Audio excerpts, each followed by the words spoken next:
28 жаштагы Жылдыз мындай бакытка жетерине анча ишенген эмес. 3 эм кызды мөөнөтүнөн мурда кесарева жолу менен кыйналып төрөсө да, азыр кыйынчылыктар артта калды. Тубаса церебралдык паралич илдетине кабылган экинчи топтогу майы үчүн ымыркайды жарык дүйнөгө алып келүү чоң эрдик экени айтылууда. Саламаттыгына кооптонуулар болгонун жаш эне өзү деле жашырбайт.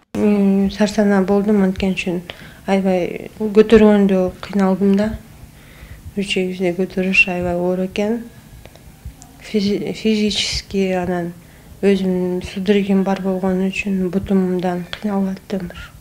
Адеми Айбийке жана Айдай жаңыдан жарык дүйнөгө келген ымыркайларга ушундай ысымдар берилди. Алардын абалы учурда ортодон жогору. Наристелерди дагы көпкө чейин карап асыроого туура келет дешет дарыгерлер. Мындан улам аларды Жал Кичи районундагы эне жана баланы коргоо улуттук борборуна которгону жатышат.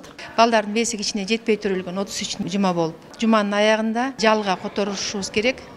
Жакшы вес набирать эткичектөө жакта бир 10 күнбү 2 жумадай жатышат да, апага берде жатат. Биринчиси 1 кило 894 грамм, экинчиси 1 кило 712 грамм, үчүнчүсү 1 кило 529 грамм.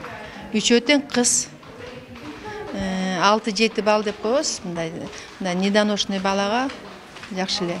Жаш эненин абалы азырынча толук калыбына келе элек, көпкө отура албайт. Учурда дарылоо уланууда. Операция боюнча күндө 1 мал келип перевязка кылып такай ошо өзүмдүн ал акыбалымды карап кетип турушат. Бала чагаман баштап ДЦП деген диагноз коюшкан. Анан судороги болот, бутум, колум. Жылдыз майыптыгы боюнча болгону 3,5 миң сом жөлөк пул алат. Жолдошу иштебейт, өздөрү Батирде турушат. Мындан улам көмөктөшүүнү каалагандар болсо баш тартпайбыз дешет. Ошондой эле бейтапканадан чыккандан кийин алгачкы мезгилде жардам берүүгө Социалдык өнүктүрүү министрлиги атайын кызматкер бөлүп берсе деген өтүнүчүн билдирди. Көмөктөшүүнү каалагандар үчүн Жылдыздын номери 0552 18 93 33. Мээрим Ташыбекова, Эрлан Кемелбеков, НТС.